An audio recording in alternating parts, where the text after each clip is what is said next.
I am surprised that you agreed to do it. Why are you sitting down with us today? I'm very tired of all of the lies. I've been hearing things and, and seeing things on the blogs, and, I'm just tired. What are the lies that you're hearing that disturb you most? Oh, my God. All of them.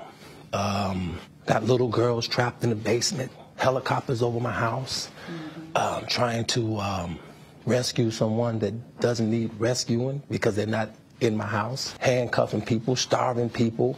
I have a harem, a cult.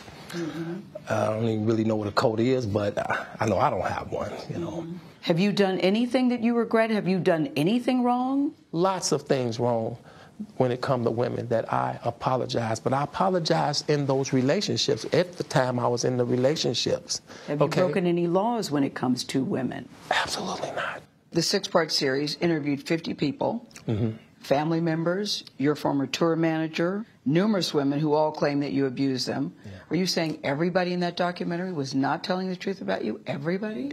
If you really look at that documentary, which I'm sure you have, I have. Everybody said something bad about me. Nobody said nothing good.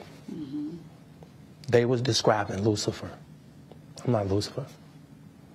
I'm a man.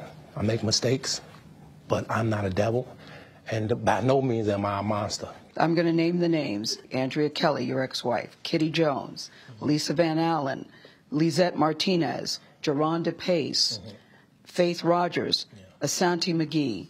You're saying everything they said in that documentary about you is not true. They are lying on me. Why would these women say the same thing about you, that you are controlling, that you are abusive, that you tell women when to eat, when to go to the bathroom, when they can sleep, where they can dress?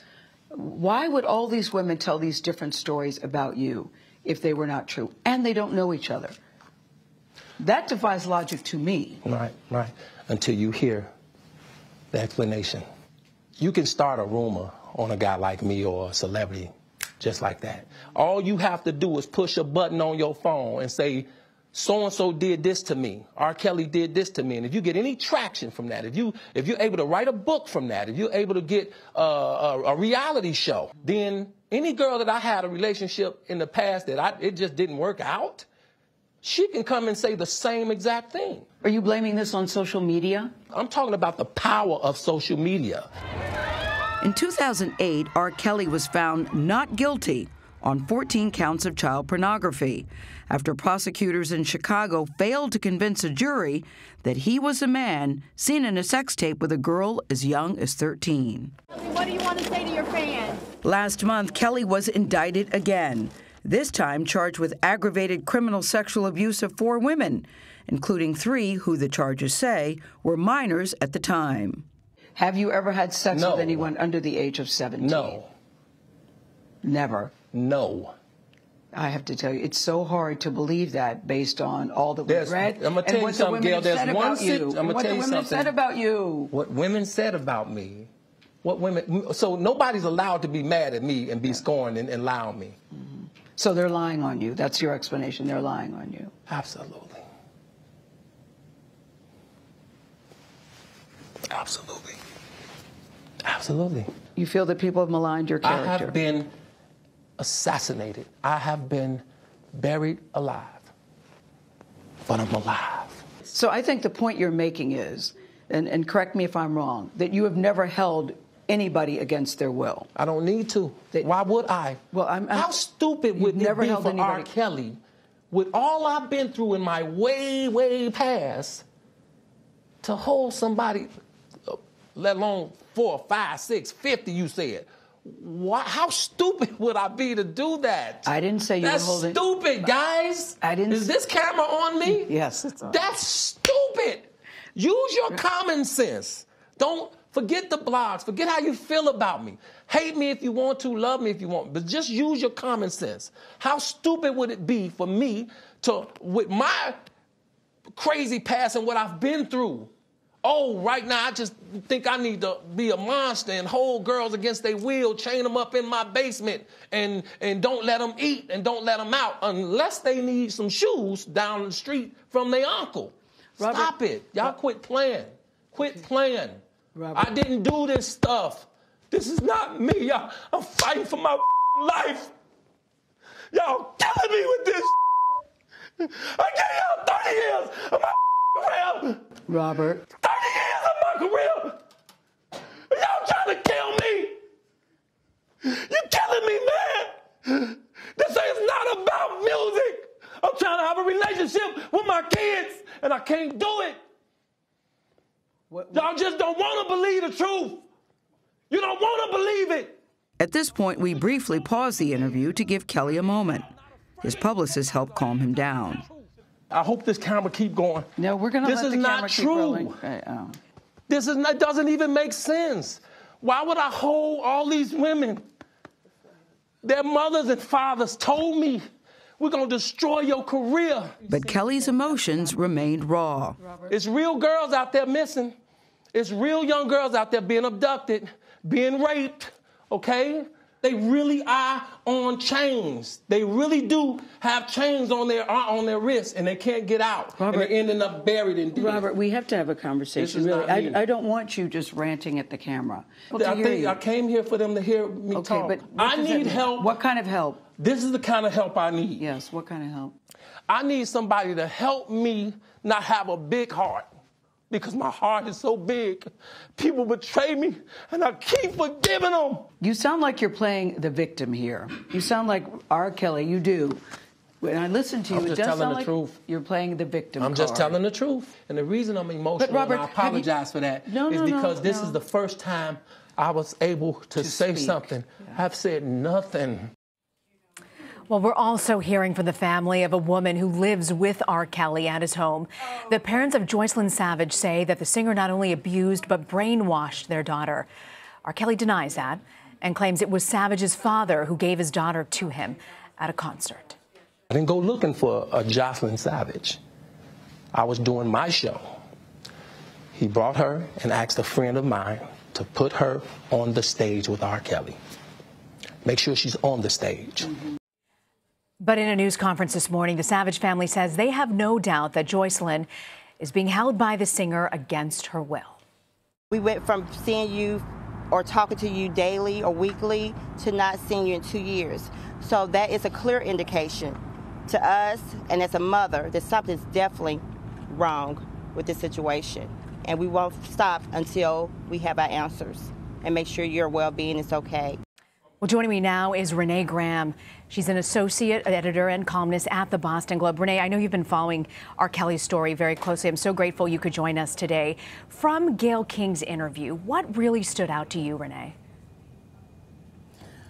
You know, what was shocking to me about the interview is I think that R. Kelly and his people perhaps thought this would be able to paint him as a more sympathetic figure. And if that was the goal, I think it failed miserably. It came off looking like the latest chapter of Trapped in the Closet. You know, he was unhinged, he was overwrought, he was evasive.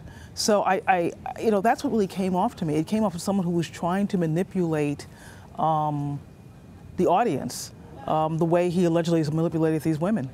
You know, it was remarkable. So many people are commenting about Gayle King and her composure. She actually was speaking to my colleagues, Vlad and Anne-Marie Green, earlier this morning, saying at no point did she feel that R. Kelly was going to threaten or harm her.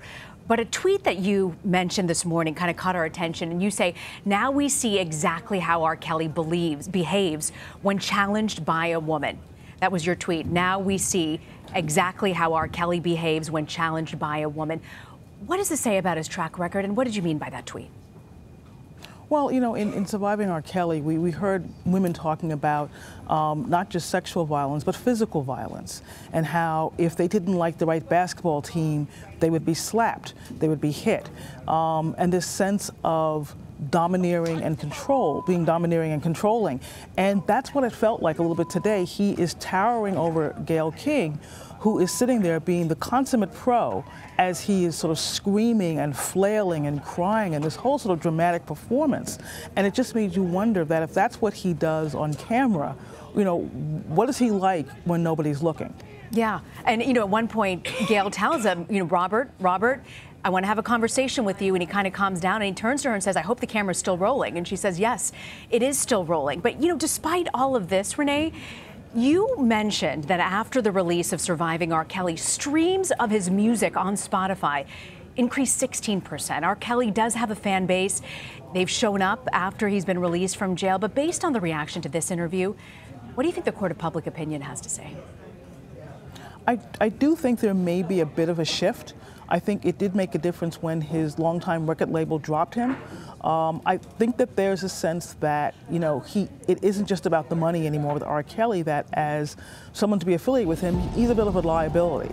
So, he may get another bump on certain streaming services, and there may be a curiosity factor there. But I want to believe that the career R. Kelly has had for the last 30 years is effectively over.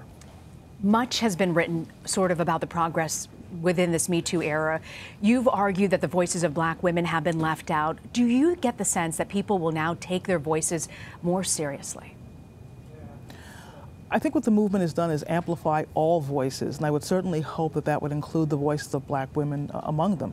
The thing we also have to get back to at R. Kelly's, these allegations have been out there for 25 years, a quarter of a century, and it seems like no one has ever really listened. They're listening now. People paid attention when he was arrested, people watched the documentary, and people certainly watched Gayle King's interview with him this morning. So I have to think that their voices at last will be amplified, but it shouldn't just stop with the Kelly accusers. I hope it happens to other Black women as well. The unfortunate part of the Me Too era, Renee, is it takes moments like these to re-enter the public consciousness, to remind people again over and over again. How do you keep the attention up on a serious issue like this without having these explosive moments to get the world to sort of pay attention? Well, I think, that there has to be a kind of societal shift with Me Too, and I think that's exactly what Tarana Burke had in mind when she founded this a decade ago.